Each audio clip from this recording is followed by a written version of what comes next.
Well, hello, hello. This is Cindy, your host. And yes, I am so glad Bucket List Coach Web Show Live is back live. I've been on hiatus due to a lot of the excursion companies being closed. So, a little bit about myself. I am a travel agent, I am a podcaster, and I actually started Bucket List Coach Web Show. Oh, God, I think it was back in 2017 or 18. I was doing a lot of cruises, of doing a lot of videos, and I was looking for something that could actually get my brand out there. So last year, I actually came across StreamYard. So if you are a small to medium sized business and you'd like a video podcast just like this, go to StreamYard.com. And if you'd like to post, please go to StreamYard.com/Facebook so we can see your comments. So today I have my friend Brad. He's actually been on Ask Cindy Connector before. He is the amazing podcaster that I've actually connected with over the last 4 or 5 months. He is with the Magic Brad Show. Brad in the house. How are you doing, my friend? I am wonderful and half and then some to the 10th power of infinity. How are you? I'm doing great. So Yay. today we're going to talk about Bali. Yes. So first off, tell everybody all about you and the Magic Brad Show. I will do that. A little bit about me is I started doing magic when I was a kid, hence the Magic Brad Show and the little magic lounge thing here. I started doing that as a kid, and that's what got me into the event industry. I did practice magic through grade school into high school, and then when I graduated high school in 1975, I did get a job with the county parks, worked about 3 years, got laid off, and I said, "Where's my gold watch?"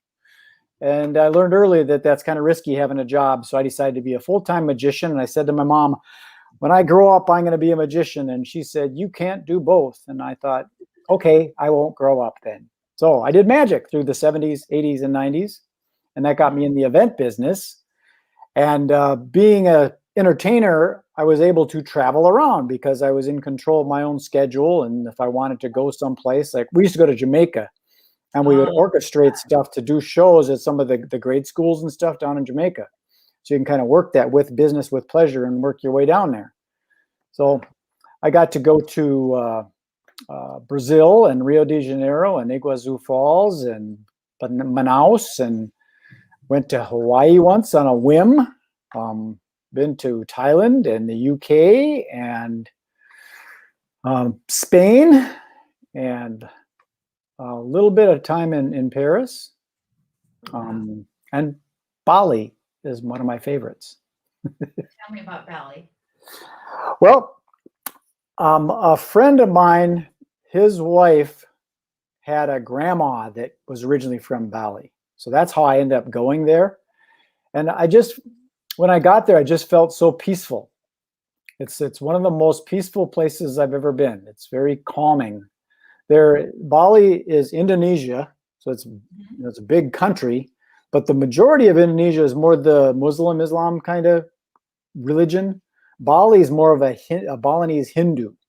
So it's weird, this small island that's 90 by 50 miles, and they're different than pretty much the rest of Indonesia. And it was very, very peaceful being there. There's always this gamelan, I think that's how it's pronounced, this music of those chimes. You can always hear that somewhere playing when you're walking around. And they do cremations, group cremations. So you'll be walking by this building, you see all these flames, and you think, "Oh my God, what's happening?" And it's just a community, like a funeral celebration. They celebrate death. They don't mourn it. They think it's great. You're going on to another place. And it's pretty interesting culture there. That's very interesting, because I think that's really important, is to celebrate someone's life instead of grieve it. It's a good idea, and it's all you got. Every day. Look who we have a comment from, Mr. Bo Young. The dynamic duo. And you too. So it's the terrific trio. The other thing cool. Get 3 of us on the show. That would be really fun. Why not? Make it a party. Bring them on right now. Other thing about Bali is there's a volcano on Bali. Oh, really? Yeah. So it's pretty cool going there, and you can, go to a restaurant and sit and look over the volcano. I think it's semi-active too. Oh, really? On the north side of Bali, there's a big surfing community. I know Lovina is the big surfing space. There's a lot of like holistic type retreats and yoga and stuff. That's what I was going to do. I found a place there that before I got married, because that changed my plans a little bit, I was going to retire in Bali. And my plan was to market yoga retreats to all the wealthy countries like the United States and Japan and Canada and the UK and Australia, and get them to do retreats in Bali. So I would sit there in Bali and I'd get everybody to come and do their retreats, help them market their retreats. And I'd be able to kind of just be there. And it's very affordable. It's expensive to get there, but it's very, very affordable once you get there. We used to, go get something to eat and then go for a walk. Jalang, they call it. It's walking the streets. And then you say, let's go get a foot massage. And you just stop someplace at some little place and they rub your feet for $7. And that sounds so good right now. My feet are so things are very, very affordable there. I mean, granted, you can find places that are expensive. They're luxury, but they're really not much different than the non-luxury ones. It's pretty bizarre. And I'll tell you another quick story. There's a friend of mine here in Minneapolis that has a bead company, and he used to source his beads from Bali. So he was there a lot. So he had a lot of connections there. And there was a guy that in Bali, they have like the caste system. So this guy was like of royalty. He drove around this big giant Escalade with super big wheels on it and gold, and he wore a lot of gold, and he's almost like a Balinese gangster, but not really a gangster. He's just decorated very well. And we were at his home where the family kind of stays together, like the Waltons, grandma and grandpa are still there and the grandkids are all there. So the whole family's there in this big compound. And he says to me, "How much do you think my dad paid for this land?" And I says, "I don't know. It's beautiful here." "I don't know, $1 million?" He goes, "No." I go, I have no idea. How much?" He goes, $250. I go, 250,000? "No." $250? What do you mean 250? He said $2.50. What? Because I think it was because they had to have some kind of monetary thing involved with it, but it was the caste system. So, because the land is there and it's because of the way that it operates, just had this huge plot of land with all these big giant palaces on it. All the sidewalks were done with Winnie the Pooh characters because his grandkids loved Winnie the Pooh. So there's all these little pebbles that were embossed or embedded into the sidewalk, and you're walking along and you see Tigger and Winnie the Pooh. And there was a house that he bought that was made out of this like ironwood, really, really heavy, because they had a table. And he says, "Lift that table." I go, "Lift it up." I couldn't lift that table. It's just really, really heavy. This house was made out of this ironwood, and there were no nails or steel in it. It was all done with pins and pegs and stuff. This big giant, it wasn't a real big house, but it was big enough to live in. But it was like a kit, It's a pretty cool place, Bali is. Wow. So we have about 12 minutes. Do you have anything else? For me, I love Bali because of the movie Eat, Pray, Love. As a matter of fact, I'm having a Eat, Pray, Love themed paint party here in May here in Southern California. So we're going to do the food from the movie, and we're going to do a Bali background, and then we're just going to paint on there Eat, Pray, Love. Yep. She didn't see the same, they call him a Balian. It's kind of like a shaman. Mm-hmm. They're called like a Balian, a spiritual person. So I thought that she probably saw the same guy that I saw. His name is Katut, but a lot of people's names is Katut in Bali. They've got like 5 different names, and it doesn't matter if you're male or female. You're either Wayan, Katut, and there's some other ones. But this guy had this wellness center, and that's where we'd go get our massages. And it costs you like $15, and you get like a 90-minute massage. And then when you're done, you get tea and melon and treats and stuff. And very peaceful. I really, really enjoyed it. The only thing I didn't like about Bali was the dogs. They say that they're devil dogs, like they've grabbed this evil spirit, and they're kind of like roaming around, and they'll bark and growl and stuff. They don't attack, but they're scary because they're. So that's the one thing I didn't like about it was the stray dogs. But it's good food. Really good food. There's a lot of really wonderful restaurants. we spent most of our time in Ubud, which is more the hippie kind of bohemian type, cool, groovy vibe. But then they got, like you said, Lovina, the surf town, and then um, Kuta is the more touristy type town, all the partiers and all that kind of stuff. Oh, wow. And then you go more like west. It's we didn't get over there, but I understand it's more wooded, kind of natural space. I went there a second time with another friend, and we rented scooters and just drove around all over the place. It's pretty cool. Some of the places you can see that there's more palaces, I think, per capita anywhere in the world in Bali. There's More these than temples. Thailand? Temples. Yeah, they're everywhere. Wow. Big, small. And they also do offerings all the time. They do offerings like 3 or 5 times a day. So I think that's part of the reason it's so peaceful is they're always very conscious and loving and caring people. I really like Bali. So anything else that my audience needs to know about Bali? What are like some type of foods or the restaurants that you recommend? Do you remember when was the last time that you were actually there? Oh, it's quite a while ago. It might have been 10 years when I was there. So it might have changed completely, and I'm just giving everybody a bunch of BS. There's a spectrum of restaurants. So it's pretty much if you want Italian food or sushi or just any kind of Asian or whatever, there's different restaurants, just like most places. And there really wasn't a favorite. I mean, it's the kind of thing where it's so affordable that you can just kind of fill the table up with all sorts of stuff and do it Italian style and share. And it's really good food. The people, there are some things that initially when you go there, you're kind of scared. You think you might be getting scammed because there's beggars and stuff begging for food. Yeah. And they're really not hurting because you give them $1 and it'll feed them for a month, because it's so affordable there. But from what I understand, they come from outside of Bali. They come over from like Jakarta or something, and they beg, and then they go back. So a lot of the native islanders kind of say, go on, because it's just uncomfortable for the tourists when people are begging for things. And I remember another situation. I hired a driver to take me to the volcano, and all of a sudden there's these guys that weren't in uniforms or anything, but they were the like the tourist police or something, and they needed a tax. You need to pay the tax to get to the wherever, and it's basically just a little. It's not a lot. I mean, you give them like $5 and you just go past. It's not a big deal. They're just looking for some money. And what else is interesting? There's a friend of mine locally here. She used to travel all over and get different jewelry and things and imports. And then she'd sell them here in Minneapolis. Well, Bali was one of the places she would source jewelry.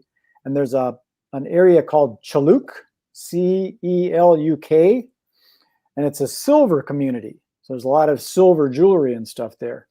And I think she gave me $400 to spend on stuff to fill in up a suitcase to bring back. I got everything on her list, and I brought her back $300. So it cost $100 for everything that was on her list. We just didn't estimate it properly. Oh, wow. Another fun story was I'm walking along, just kind of enjoying stuff and checking things out. And there's shops all over the place in Ubud. And I start seeing wood chips. It gradually got to be more and more wood chips, little pieces of chips of wood. And all of a sudden, here I am in a carving community, because they kind of pass the trade, down to the children. And that area, because they all kind of stay and live together with grandpa and the kids and everything, they're all wood carvers. So real exotic wood carvings.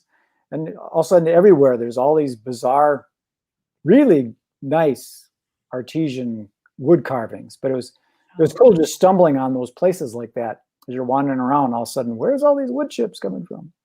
And there's a whole wood carving community. It's cool. And they're very talented, because when I've been on cruises, let's say like Carnival, there's actually a lot of the employees, the cooks, and also the guys who make the beds, the stewards, are from Bali. So what they do is they work on the cruise ship for like 7 or 8 months. They're saving all that money, then they go back home for about 2 months, and then they go back. Sure. So it's a good way to save money. but they are so talented and their work ethic is absolutely amazing. Oh, and the rice paddies are interesting too. You're talking to people what to do, and they would say like, "Have you been to the organic garden or the organic restaurant?" And I thought, no, we haven't seen any organic restaurant. Because yeah, it's in the rice paddies. You just got to go to the rice paddies. So we're walking along and going through some areas trying to get to the rice paddies. All of a sudden, the guy steps out of the jungle out of nowhere. He's got necklaces all over his hands. You want to buy a necklace? I thought, well, no. Go a little further, and all of a sudden, the guy steps out. He's got a big machete and a coconut. It's like, whoa, what was that?